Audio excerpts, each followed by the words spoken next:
All right, welcome. Today, we're going to jump right in and take on a real challenge from a Pearson Edexcel GCSE higher tier mathematics paper. And the best part? It's the non-calculator paper. We're going to work through a few questions together, not just to get the right answers, but to really build up a solid toolkit of strategies that you can use on pretty much any problem they throw at you. Okay, so let's get into it. This is our main constraint, right? No calculator. But you know what? I want you to see this as a good thing. It actually forces us to really think about the numbers and understand the logic behind what we're doing. It's pure problem solving. And honestly, we're going to nail it.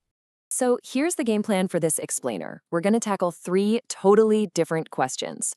First up is an area puzzle. Then we'll untangle a tricky ratio problem, and we'll finish off with a super quick percentage question. Each one is designed to teach us a different but totally essential technique. You ready? First up, we've got a visual problem. Now, these questions, they often look way more intimidating than they actually are. The secret is knowing how to break them down into smaller, more manageable pieces. So here is our first challenge. Meet Petra. She's got this floor to paint, and it's this kind of L shape. She has 3 tins of paint, each with 2.5 liters. And she thinks 1 liter of paint covers about 10 square meters. The big question is, does she actually have enough paint to get the job done? To figure this out, we've basically got a 2-part mission. First, we have to find the total area of this funky-shaped floor. Second, we need to calculate how much paint she has in total and see if it's enough to cover that area. It's a classic 2-step problem. And here is our first major strategy. Never, ever try to tackle a weird shape all in one go. The absolute easiest way to find the area of a compound shape like this is to just split it into simple shapes we already know. In this case, 2 easy-peasy rectangles. So let's just draw a line and split it vertically. Let's call our first rectangle A. It's a straightforward 6 meters by 5 meters, which gives us 30 square meters. Now for rectangle B. We can see its width is 8 meters. But what about its height?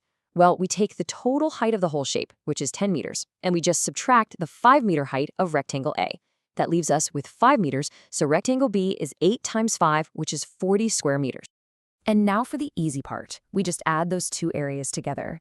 30 plus 40 gives us a total floor area of 70 square meters. And just like that, the first half of the problem is completely solved. Okay, time to check the paint. The floor is 70 square meters. We know 1 liter covers 10 square meters. So she's going to need 70 divided by 10, which is exactly 7 liters. Now, what does Petra have? 3 tins, 2.5 liters each. 3 times 2.5 is 7.5 liters. So does she have enough? Yes, she absolutely does, with half a liter to spare.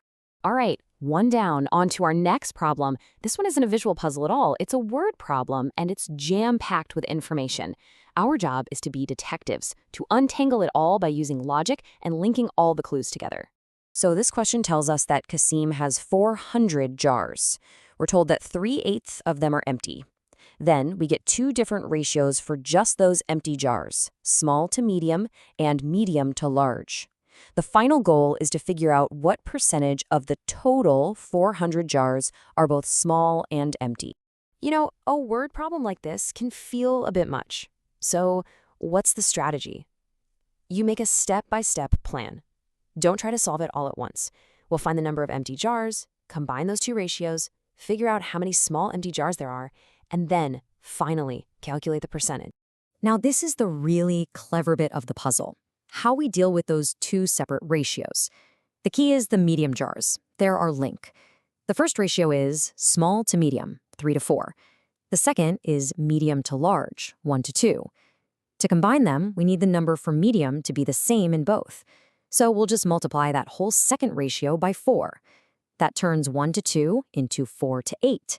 And now we can create one single beautiful ratio, 3 to 4 to 8. Okay, let's go back to step 1 of our plan. We need a total number of empty jars. The question says it's 3/8 of the 400 total. Well, to find 1/8 of 400, we just divide 400 by 8, which is 50. Then we multiply that by 3 to get 3/8, giving us 150 empty jars. So we have 150 empty jars, and we know they're split up in our combined ratio of 3 to 4 to 8. If we add up all the parts of that ratio, so 3 plus 4 plus 8, we get a total of 15 parts. This means we're basically splitting our 150 jars into 15 equal shares. Now, we only really care about the small jars, and they account for 3 of those 15 parts. So we take our 150 empty jars, divide by the 15 total parts. That tells us that 1 part is equal to 10 jars. Then we just multiply by 3 for the small jars, and boom, 30 small empty jars. And now for the final step. The question asks for the percentage of all of Qasim's jars, that's all 400 of them, that are empty and small. We know we have 30 small empty jars, so we just need to calculate 30 out of 400 as a percentage. Well, 30 divided by 400 is the same as 3 divided by 40, which gives us 0.075. Multiply that by 100, and we get our final answer, 7.5%. Excellent. Okay, for our final problem, let's look at a question that seems almost too easy. But it's a perfect example of how quickly you can find a solution just by translating the words into math. Here's the deal. In a sale, the normal price of a coat is reduced by R%. And we're given this little formula. The sale price equals 0.7 times the normal price. All we have to do is find the value of R. The entire key to unlocking this question is understanding this one number, 0.7. This is what's called a multiplier. And when you multiply any price by 0.7, what you're really doing is finding 70% of it. So that formula is just a fancy way of saying that the sale price is 70% of the normal price. The logic from here is super direct. Just think of the normal price as the full 100%, right? The formula tells us you are paying 70% of that price. So if the original price is 100% and you only pay 70%, what's the percentage that got taken off? And there it is. That's our answer. The reduction, which the question calls R, is just the difference between the original 100% and the 70% that was paid. 100 minus 70 is 30, so the value of R is 30. That's it. So, there we have it. 3 very different problems, all solved without even touching a calculator. Let's just do a quick recap of the powerful strategies we just used. We learned to split complex shapes into simple ones. We found a way to link 2 separate ratios together using a common value. We translated a simple decimal into a percentage to find the answer almost instantly. And for that really complex word problem, we built a clear, step-by-step plan. These aren't just one-off tricks. They are fundamental tools for your mathematical toolkit.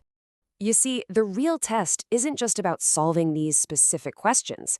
It's about taking these strategies and applying them with confidence to whatever new challenges come your way. So, now that you're equipped with this toolkit, what problem will you solve next?